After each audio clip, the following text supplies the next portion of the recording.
Hello, beautiful people. I'm Deja Riley, and this is Baby Izzy, and you are tuned into Dose of Duality, the podcast where we dive into deep conversation, cultivating a sense of community around the state of coexistence.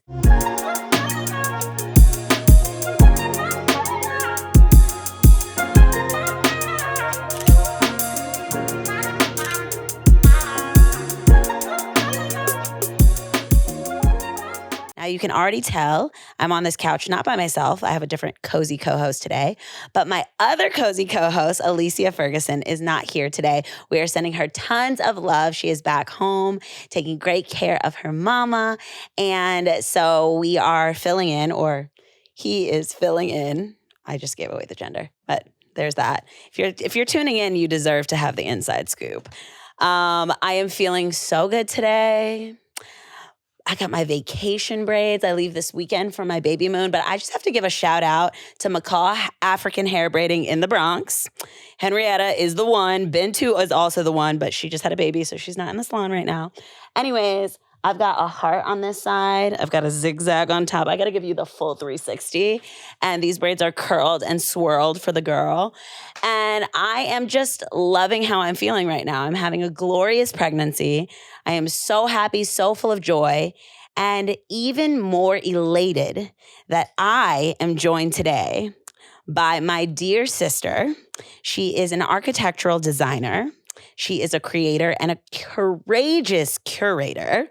She is a dear, dear, dear, dear light worker and just such a huge light in my life. And before I can get to her, I also have to tell you that we've mentioned her many times on this show before because she is the creator, speaking of creations, of these amazing affirmation cards. So without further ado, my sister, my friend, my baby's auntie, Tochi is here on our show today. Hi, babe. That was a really nice introduction. Thank you. Thank you. I love that. I mean, honestly, it was just my feelings just off the dome. That was nice, Deja. I received that. That was nice. I'm so happy you're here. Me too. I was so nervous. Am I shaking? You were? No, I'm not anymore. I don't know why you were nervous because it's just like sitting in my living room kind of thing. And just like having a conversation, even though it's not my actual living room. But close, like my couch is like this color. Your couch is like that. But also like I take the archiving of moments and documentation very seriously. Like it's very important. And our conversations mean a lot to me. So for this to be archived, it feels like, a timestamp. So that's why I was nervous, because this is something that I'll be able to look back on, which also is exciting. Yeah. I take nerves as a good thing. Mm-hmm. I always think if I'm nervous, it means I care. Mm-hmm. So like if I'm not nervous about something, I don't want to say I don't care, but it's probably like not something that I've put like super deep thought into. Yeah. Yeah. I'm going to have grace with myself in this process. You should. Yeah. You should. And embrace the nerves. Yeah. And then let what comes come. Yeah. And we'll just let it flow. Yeah. I'm just going to look at you. Okay, good. Okay. Do you feel safe in my eyes? Always. Always. I also feel safe in yours. Okay. And that is one of my favorite things about you is that I always feel safe with you. And I knew this conversation was going to just flow effortlessly today because I'm in the company of someone that I adore so much. Yes. And we always have endless conversation about anything. Like I feel like I can talk to you about anything. Mm-hmm. And so even today when I like asked you to come on the show, I had asked you like what is it that you want to highlight and what you want to talk about. Yeah. And so we're going to get to that. Mm-hmm. But first, I like to break the ice. We like to break the ice on the show. Yeah. And we thought the best icebreaker would be pulling an affirmation card from your deck. I love this. So we're just going to go ahead and open it. I'm going to let you pull it and read it. Okay. And if you don't know, oh, by the way, I brought my personal deck. So Tochi wrote me a little love note in there. But I love to pull these cards on a daily. Mm-hmm. And funny enough, I have never pulled the same card twice. I love that. So I love that. Which also tells you that I've only done it for 31 days. But I'm going to eventually pick the same one at some point. Eventually, yeah. But I'm going to let you, I just shuffle the deck. Okay. You're going to get to pick one. Okay, let's see. You know what's interesting? Like I wrote all of these, you know what I mean? So I'm like, oh, okay, let's see what I picked. Do you know them all by heart? No. Okay. I picked them from like years of me doing this. Yes, and I yeah. just picked 31. Yeah. Let's see what today is. Oh, I love this one. Are you ready? Do I show the camera Yes. or what do I do? You can read it. You Okay. can read it out loud. Do what makes you happy. You have full permission to choose and prioritize your joy. I love that. Me too. I have to ask you, Yes. what is making you happy right now?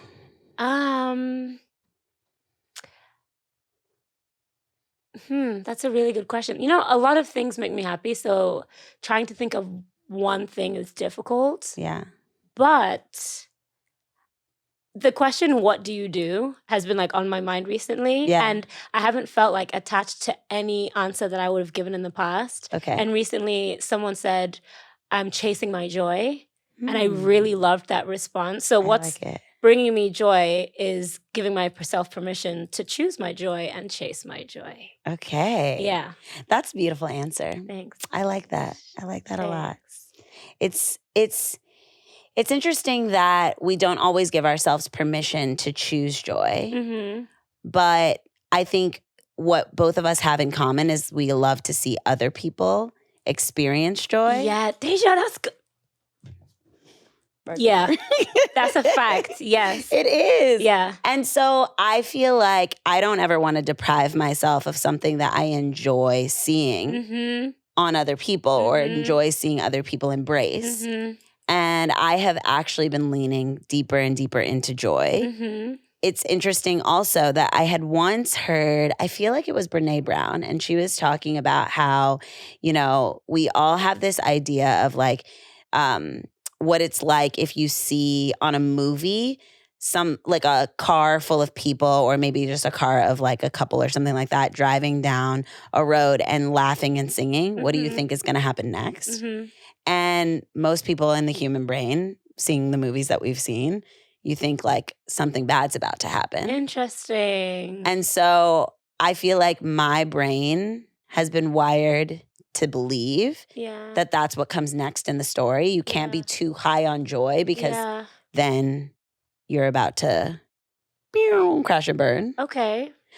But I've been doing a lot of work to counteract like that thought pattern of like wanting to lean into that or thinking like I can be too high on joy. I don't want to get too high on joy because it's a like longer fall to the ground. So yeah, I'm like working against that, actively working against that. But also, no. And in addition, yes, I do think that there is like there's a reality in being able to acknowledge that life is ebbs and flows, but I don't think it's fair for us to be in a space of joy and be anticipating a dip in that. And I think a lot of the times also we see things as very binary, like I'm either experiencing joy or I'm experiencing sadness, but we're so fluid in our emotions that I think it's okay to be like, you know what, my joy yesterday looked like this and today my joy looks like that. I always try to choose a perspective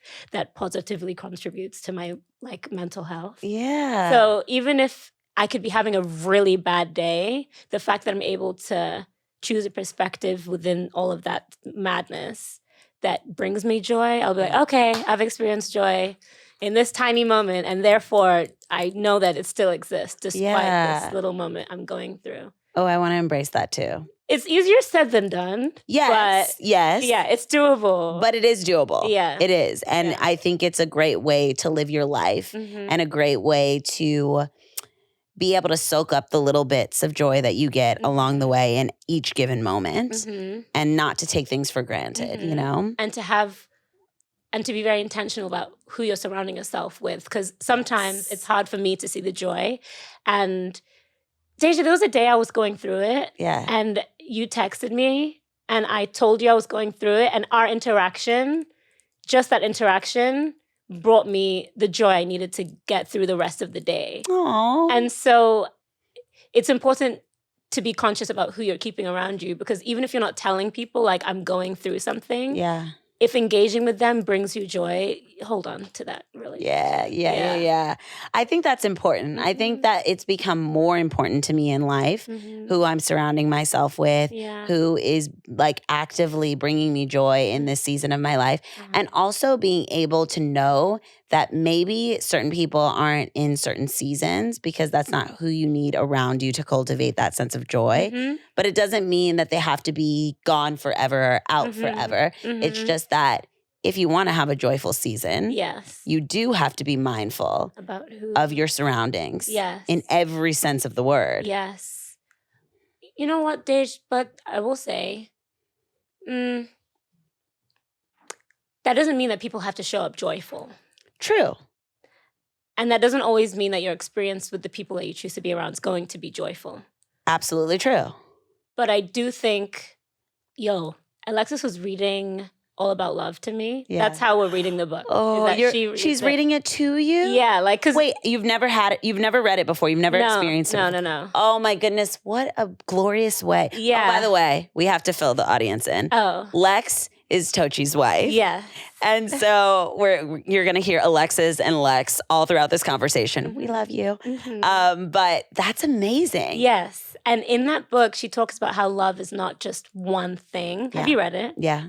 Oh, well, And that's how I see joy. Like, joy is not just one thing and doesn't just show up in one way. I just want to say that because I think we've been conditioned to see a lot of things as a linear experience. Like, joy always looks happy and joy always looks bubbly and roses and sparkles. But it doesn't always look like that. Yeah. And that is okay. Also, you can define what joy is to you. It's so true. And speaking of definitions, I think that it's interesting because I knew the definition of queer already, but I think having Black queer friends and a close, tight-knit circle of Black queer friends has made me see other layers and different sides of queer life. And so one of the things that we said we wanted to talk about today is being Black and queer. Yes. And I commend you on the way that you just move fluidly through your life because I just think it's so beautiful. Thanks, like, I feel like I could watch you in action forever. You are like a walking movie to me. And it's really true. Yeah. Like, I watch you and I'm like, I love everything about you, Toch. I really do.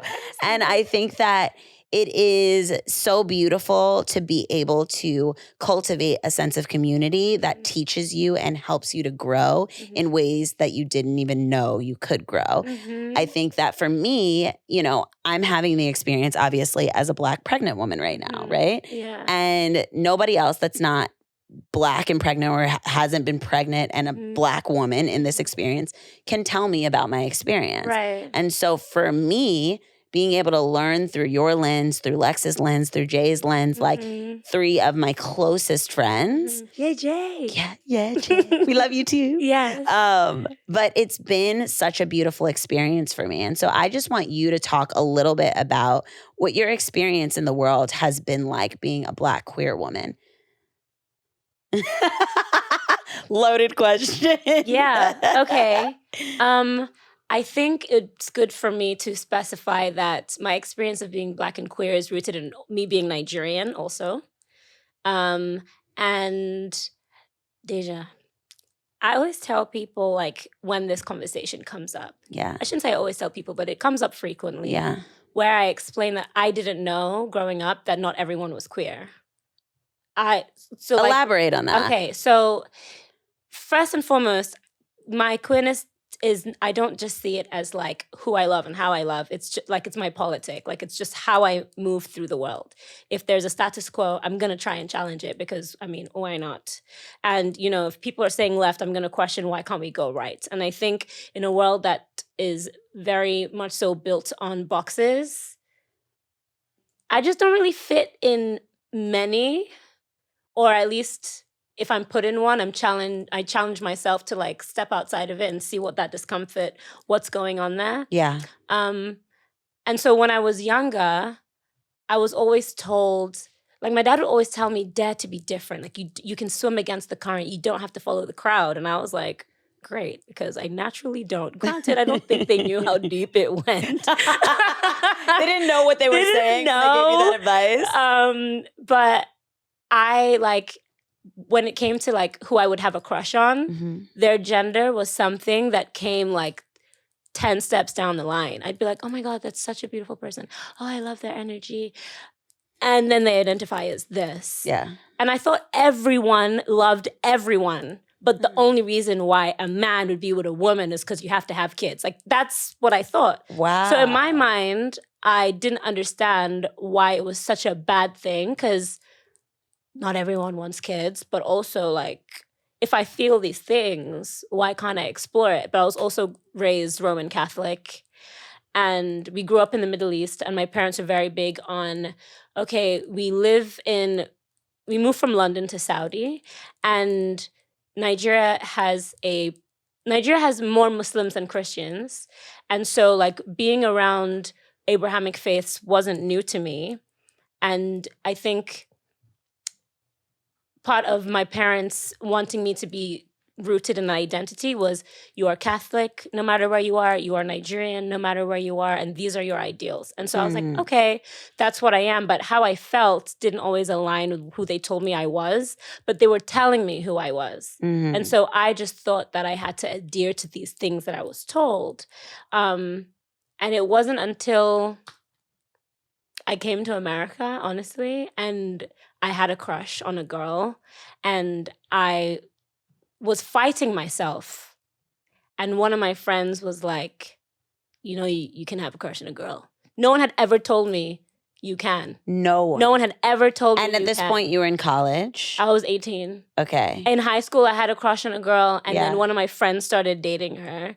And a guy friend? No. Another girlfriend? Another girl. Okay, and so then you were like, she's off the market. No, I was like, you can't be with a girl. Like, you're not allowed to do that. Oh, you were fighting against it, and she even was though you had a crush on her. Yeah. And she was like, why not? And I was like, because it's wrong.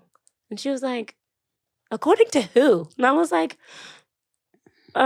that's what, like, I'm just regurgitating stuff. Yeah. And I didn't not support it. Like, I loved to see her happy.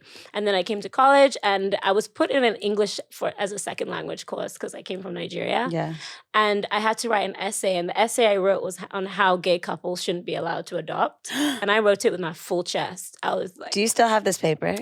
Maybe. Totes. I haven't looked for it in years. You should go back and read it, because like younger you wrote this. Yeah, and I wrote it with my full chest, 10 toes down, and someone wrote their essay in response to me and just ripped me to shreds. Oh my God. And did it shift your perspective? Yeah, it did, because I didn't believe what I was writing, but that's what I was built on. Yeah. And that's the person who was like, Tochi, you're allowed to have a crush on this girl, by the way. And that was who I dated for a long time, this girl that I had a crush on. And then I went through a period of where I had to figure out, like, okay, do I like this girl? Or, like, is it her? Or is it me? Like, do I like her? Or am I actually a fluid person? Because I'd never given myself permission to like, explore fully. I came from being homophobic to having a crush on a girl, given permission to. That's so wild to me that you were ever homophobic. Oh, it was bad. I was very homophobic. Extremely. Wow. The internalized homophobia ran very, very deep. It was instilled in you. It wasn't necessarily something that came from within. Like your belief system was coming from the Roman Catholic Church, was coming from your Nigerian background, was coming from the ideas that your parents and the elders in your family placed on you. Yes. So it wasn't you getting to make that choice on your own. No, which I think, when I think about what it means to be like Nigerian and queer, some of it feels like I'm betraying everything I was taught. Because a lot of the times, like, I'll be told, you forgot your culture, you forgot your tradition, America has changed you, America has corrupted you, look what you've allowed America to do to you. And in my mind, I'm thinking, America gave me the space to be myself. America didn't put me in a box and say I had to stick in it. I was also sent here to get an education. Yeah. And that education gave me insight into a level of freedom that a lot of people don't have. Even just like being able to wear what you want. Yeah. Not even in your sexuality, but just being able to express yourself in a way that feels in alignment with you.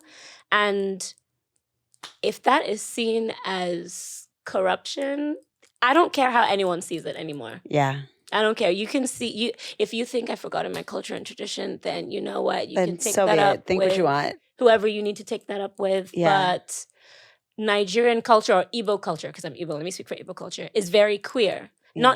Not necessarily like in sexuality, but language drives culture. And in Igbo, we don't have a he or she pronoun. It's just one. It's just all. And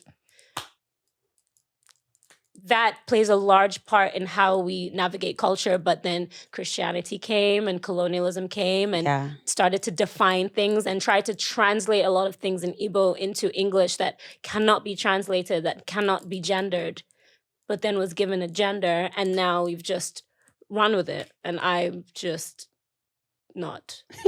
I mean, I love that you go against the grain. Yeah. And I also love that you question things. Yes. And we'll get to that because I have a funny story about you questioning something. Okay. That still sits with me. Okay. It's funny. It's harmless. Okay. But I want to touch on the fact that I would assume that there's no such thing as like Igbo or Nigerian pride. You guys don't celebrate pride. No. You mean like the parade, like as a or just like even the time of celebration where you acknowledge, like they do not acknowledge that like queer is accepted. Like, is it just not accepted in your country? You know what's so interesting? Okay, well, we have a large queer. There are queer people exist everywhere. Yes, there will always be queer communities, yes. Whether they're known or not known. That's a whole different thing. But like, Nigeria has a very strong queer community. Yeah. But in terms of it being celebrated, it's very interesting that you asked that because there are people in my village that are essentially, I don't know how they identify, but these are men, or I would say like they're men that present as women. Mm-hmm. And they know that. Like everybody knows that. And they'll have like there's one person in my village in particular who their name is Nkechi, and she shows up to parties and like men will dance with her, women will dance with her, but we all know that this is a man presenting as a woman. Like they're not trying to pass as a woman. And so they're not trans? I don't know how they identify, to be honest. And there's a lot of like Igbo culture where they talk about like people's spirits and how your spirit identifies versus how your like flesh does. And I think that in the village, people like not necessarily overlook things, but it's easier for people to operate in a certain space in the village because it's the village and it's just, oh, that's what they do. And we just kind of don't talk about it. Like swept under the rug sort of thing? Yeah, almost. Because I just remember seeing this person as a child and being like, how come they're allowed to do that? And like people are spraying them with money and like, but there's not a name. I don't know the name for them, but there's actually an author, a Nigerian author, a trans Nigerian author named Akwake Emezi, who I absolutely love their work so much. Any book recommendations from this author? Oh my gosh. Freshwater, Pet. I can't believe I'm blanking right now. We'll put them in you can give them to me afterwards and we'll put them in the... Freshwater is incredible. Like that's the first book of theirs that I read. Okay. And the reason why I find them to be so special is because they talk about their experiences of being like a trans person, but from a cultural, spiritual context that you cannot argue. There's no... It's not even positioned as right or wrong. It's just like, this is literally what it is, and this is my experience. You can either decide that you don't agree with my experience or you do, but that's matter of fact what it is. Yeah.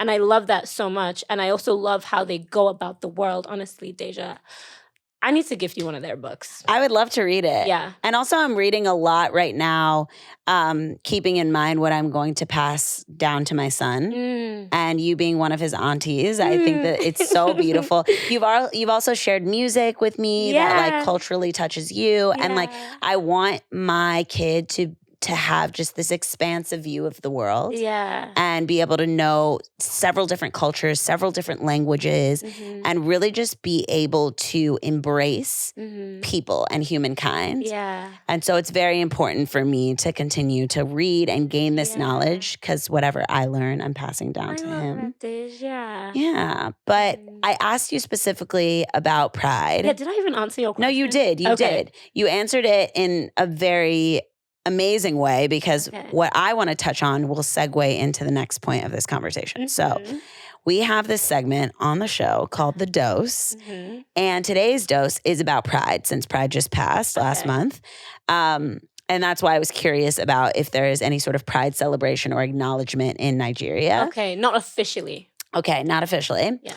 So that's the short answer, but I loved your expansive answer and wanted to definitely dive deeper into that. Yeah. And when I was reading through just like different articles, like over the past week or 2 weeks, I stumbled across this article. I had already heard it in the news, but it was about Starbucks, which, you know, I don't know about their history. Okay. I don't know, by local people. Anyways, I will say that I was a little bit disturbed by the fact that I heard that they were banning decor, like pride decor, at Starbucks, at certain locations of Starbucks. And so with you being in the industry of architectural design and also just having to thrive in environments that aren't necessarily always valuing or accepting of queer people, what do you think about that? What do you think about like just large industries taking a stand in that way and being like, oh yeah, we ban this, or we like don't want this association? Okay, so I think it's unfortunate, but I also have no expectations to be accepted by large corporations. No, but I also had like, like I was raised in the Catholic Church, and then my church, I had I was a leader in my church, and then they found out that I wasn't straight, and then they let me go at the drop of a hat. Like they completely disposed of me. You were like, yeah, no, they exiled. told me, no, you can't. Really? I was told actually, like, are you sure you want to do this? I'm like, you're asking me about my sexuality, like I can change it, like my skin color, like I can't. Yeah. Also, truly, like being queer is not easy. Like there have been so many periods in my life where I'm like, why can't I just move through the world in a box that is palatable? Like that would make my life so much easier. But like also, who says it's not palatable? Like that's what a lot of the world says it's not palatable. Yes. And I know where you're going with that, which is the stance that I take now. It's like I'm just gonna live my life. So like when large corporations do things like that, I'm not shocked. Yeah. Like people tend to do things for politics. Like during Pride Month, we are gonna throw the colors, and as soon as it hits July 1st, baby, they're what? LGBTQ. So it doesn't like. I don't have many feelings towards it because I choose not to. Because if I did, there'd be so much heaviness for me to hold, and I just can't do that. Yeah, I like that. Yeah. Like just kind of dropping it where it is and focusing on being present in who you are and continuing the growth in your space. Which is a privilege. Yes, it is. It's a privilege for me to be able to like decide I don't want to carry that weight. Yeah. I like that. Just drop it off. Well, also, I have to go back to what I was going to say. The funny part that I was going to say. Okay. So I was talking about you challenging things in just all aspects of life. So Tochi and I and some of our friends, Lex included, were having this debate about cereal. Oh my God, Deja. Now, y'all, I'm going to bring it here. You know I had to, because I really need to know what the people think. Listen. You guys can all weigh in on this. We also have people in the room with us, so they're also going to make noise in the background if they're with me. I need to pause you. I need to pause you because the way you're gonna position this. I'll let you ask. Okay. Is there a camera I have to look in? No, you can look in any of the camera. Okay, there you are. Yep. Here? No, yeah. Okay. Where you are. Okay, look, everybody. You have a bowl. Your goal is to have cereal in the bowl, okay? You're going to eat the cereal. You have milk, a bowl, and the cereal. What goes in the bowl first? My dear friend here says cereal goes in the bowl first. That's... Whoa, yes! Wait, Andrew also said facts. No, milk literally goes in the bowl first. And No, you know what? Toach. You know what? I am okay with people yucking my yum because I know what I experience when I put my milk first. I feel like your milk to cereal ratio is questionable because you're putting the milk in first. Yes. And then you're just like, the buoyancy changes. Like, it's just going to like flow on top of the... Deja. No. The thing is, okay, I know that I'm a minority in this because I've asked a lot of people, and it seems that a lot of people are going through life on the edge, putting their cereal in first. But the thing is, if the goal is for your cereal to not be soggy, then why would you pour the liquid on top of the cereal? You're asking for soggy cereal. If you put your milk in first and you put your cereal and it's on top, then you can ratio your cereal pour. What kind of experience do you guys want? We want to do it the right way. You see? This is something that we're going to actually just... I'm going to take a poll. So all of you who are listening out there, stay tuned for the poll all over social media. What goes in the bowl first, cereal or milk? And if you have sense, honestly, your answer would be milk. And you know what? Should I just add? Like, I know I like very strange food combinations, and I'm okay with that, okay? I'm queer. And I also warm my milk. She does. She also does. So I think it's also important to note that if you do put your cereal in first, if you do it with warm milk, then you're closer to my side of life, just the right side. I'm going to show you this poll, and you might be disappointed with the result. I know that I'm going to be in the minority. That's okay. And I love that you walk confidently. In my milk first. In your milk-verse, whatever that is.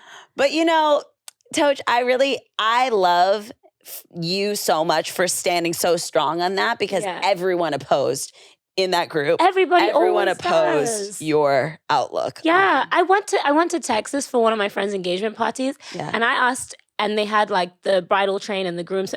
And I walked into the kitchen confidently. Like, okay, everybody, I know we're all here for the same people. We all must vibe on. I know we're going to come together on this one. Deja, it was just me and one other person. Anyway. Right? That sounds about right. It's okay. It's okay because you're walking in it confidently. Yeah. And I love that for you. 10 toes down.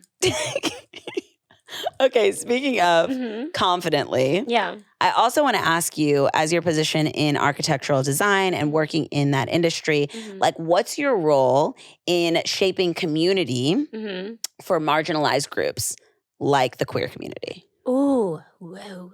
Deja, big question. Boom, boom, bam. Wow. Okay. So how do I want to answer that? Okay. Architecture is essentially like the built environment. But the way I navigate architecture, the way I like to navigate architecture is beyond the built environment. So you have like your physical space that you can like tangibly experience. But within that, I like to focus on how spaces make people feel. And like the ethics that went into the building or creating of a space. So, by the way, I also teach. I'm a professor. Yeah. And I curated a course called The Ethics in Architecture and Design because throughout my architectural career, at no point really was there a focus on the ethics that go behind decision-making in architecture. Like, do you know there's anti-homeless architecture? No, I did not know that. Yeah, like the spikes that you see, that's designed so that people can't lie down. Or even the bench having like armrests in between in the train station is so that you cannot lie down. Or if you sit on a bench that's at a slant, it's so that people can't lie down. Or they'll have a wall that's a very bright color so that if someone is lying down, you can identify an object against that wall. Some places even have music playing at a volume that would make it uncomfortable For to be you in to that rest space. there. Yeah. That's the part of architecture that I really care about. Wow. Yeah. You're opening my eyes to things that I had no idea about. Yeah. And I think that, I would say the vast majority of people that don't work in that industry don't even know that these things exist, these barriers, Not actively thinking about it. So when I think of how I'm creating space for marginalized groups, being a Black professor teaching architecture, I had one Black professor. Yeah. And that was 8 years of school. So just being in those spaces, being a voice in those spaces. I'm also on the executive board for the National Organization for Minority Architects, the New York chapter. And there are different initiatives that we focus on that give minorities more of an opportunity to become architects, because it's expensive. School is expensive. The exams are expensive. And there's a lot of support that I believe that architectural students need to get to the point where they are licensed. And so just being representing myself, being a representative for myself and anyone who identifies with the identities that I do, that's how I'm contributing. Yeah. I love that you said that, because I like to see myself, in the spaces that I'm in as like someone who is moving the needle just by being in these spaces. Yeah. And I find that, oftentimes we as Black people don't know that there's a position for us there until we see somebody else there. So I agree with that. Like I stand firmly in knowing that like seeing is believing for our Black youth and for just Black people in general. And I commend you on being able to stand strong in that space. Also, I think you are the first Black person that I have ever met in architectural design. My whole entire life. Yeah. Every architect that I've ever met that like built the houses that I grew up in or like, they were all white. Yeah. It's a very white industry. It's very white, very male-centered, very straight. I mean, if you think of like architecture as like a block of cement, you know what I mean? And so I'm here trying to like add rainbows and sprinkles and all over make it colorful. Like make it stick. Yeah, because it can be so rigid. Yeah. And I think everything can be fluid. So I love that. that's what I'm trying to do.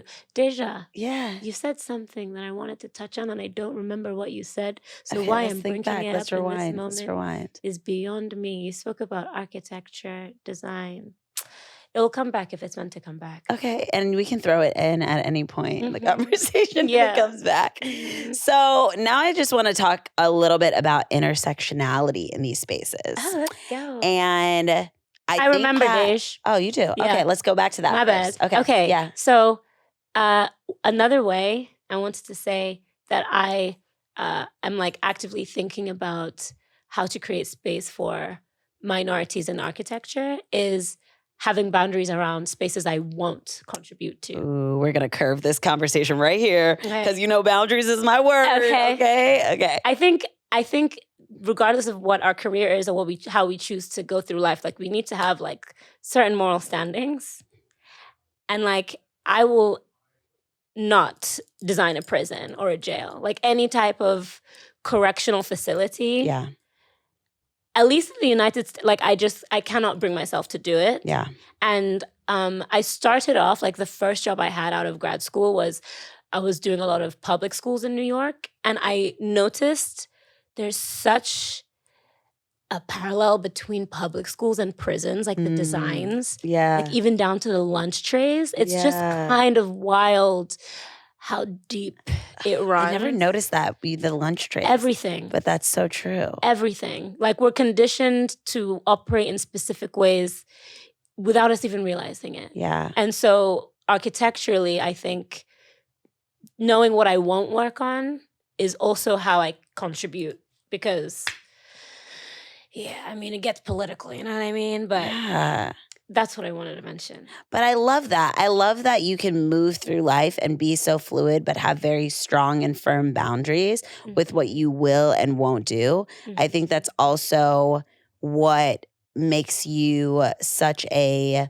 powerful person. And I think that is also an admirable quality in you, is that you are so powerful. You stand so strong and so firm in your beliefs. Yeah. But also there's room for you to move and shift those beliefs, you know? Yes. And that's beautiful. Yes. I like to tell myself that I believe what I believe in this moment because of the information that I have now. But if I get new information, I give myself permission for those beliefs or opinions to change. Yeah. Well, you've shown that on your journey that we've just even spoken about. Yeah. Oh. You literally talked about going from being homophobic to embracing queer life. Yeah. Full time, you're married to another woman. No, full time. Like full time. Yeah, it's full time. Queer life. Full time. I love it. Yeah. She's not a halftime lover. Yeah. But it's true. Like that shows growth. Yeah. That shows the willingness to flow. Yeah. And, you know, I think that it's so important for us in life to learn to bend but not break. Oh, Deja. Did you guys write that down? Did you write that down? Because if you didn't write that down, now would be the time to get your pen, get your paper, and write that down. But it's true. Deja, that was good. It's true, right? Snaps I think for I Dej. think I also you know, I love being in nature. And so when I look at the trees and I see them like swaying and moving in the breeze, but still standing so firm in their roots in the ground, I think like, oh, I want to be as like strong and bold and like just like confident as a tree. Yes. But also be able to let my waves, like my leaves wave in the breeze. Yes. And I think that comes with being able to bend a little bit. Yes. I also like think about myself as like a dancer, and I am very fluid in movement. And, you know, as dancers, we are constantly bending in different ways. But I think that for me is the metaphor for life. Yes. Is like we learn to bend, but not to break. Is that a mic drop? Should we just Deja, I really like that. Thank you. I really like that. I was thinking about making a deck of cards, another deck, based on quotes that my elders have said over time. But I think I actually want to introduce just like people who have quotes that I've received that have resonated with me. That would be in that deck. Oh, really? Yeah, that's one of those. That. Yeah. I love that. I would be honored to share that thought in its entirety and like. I love that. Thank you so much. Of course. Sharing that. I receive it. Yeah. I think that you are a gift giver through your words. And so I honestly am lighting up inside because you were so excited about my words. I'm like, oh my gosh, Tochi loved that. Like, but I think, you know, that's another thing of like how we receive joy from the people around us and like how we bring just it back like, around, you know, full circle moment. Yes, yeah. But yeah, that's how we receive love and we receive joy from all the people around us, that willingness to just be open and fluid. Yeah. And I think that's what it all boils down to. I think as you talk about your experience and where you come from, your openness and your awareness of the world around you. It wasn't that like, you know, and nothing against like your family, but like America didn't corrupt you. No. This was in your heart. Right. And so you I was born the flag. Lady Gaga. But it's true. Like this was in your heart to be open, to be fluid, to embrace and to continue to love and spread joy. Yes. And ultimately, that's what you stepped into. Right. And as you stepped into that, you discovered more of who you are. Oh my God, Deja, go on. I mean, I could go on forever. Is it Sunday? Because you are pretty. I could go on forever, but I must say, like, somehow we just flew through. Are we done? We're almost done. We're wrapping up. We're coming to the very end. But this is how Deja and I's conversations are. They really do, but they go far beyond this. Yeah, they go far beyond this. Which is why we have to have Marco Polo. Yes. And we also have to keep a text thread. And we call each other. And also show up at each other's houses. Right. So this is and be on your podcast. And that part. Because we just can't get enough. No, but I am so grateful for you. And I'm so happy that you joined me on Dose of Duality. Thank you for having me. It's a real pleasure. Yeah. Before we go, I want to ask you. Yes. For you, what does duality mean? Okay. So when I think of duality, I think I'm inherently thinking of the number 2. And that to me is limiting. So when I think duality, I think I'm going to move with more than one. Okay. I like that. Yeah. Yeah. Yeah. And more than one in just any aspect. It could be I think duality gives space for nuance, and nuance is limitless. That's interesting that you also say that, because as you said, duality gives space for nuance. I also think queer gives space for nuance. And so they are both related. Yes. And as we bring it all the way home. Go on, Deja. You know? Go on. As we reel it all the way in. And what Alicia says, I always say, tie a beautiful bow on it. I think that there is so much duality in living a queer life. And I get exposed to it on a daily basis just by being around some of my favorite people in the world. And so as I extend this deep gratitude to you and tell you how much I love you, I want to also tell you just how special you are in my life. And how, like, I just think so much of the experiences that I've had in my most recent times, like in these past couple of years, just like getting to know you and Lex on a deeper level, it's been honestly like a priceless gift. And I love you so much. I love you too. Thanks. I really do. You're an incredible person. Thank you. And it is really like being able to fully be myself around you. That's not something I can do with everyone. So I'm really grateful that you create the space for that. You are a safe space for me. Oh, and that is honestly, I'm not going to cry. But you can. It came I felt it happening.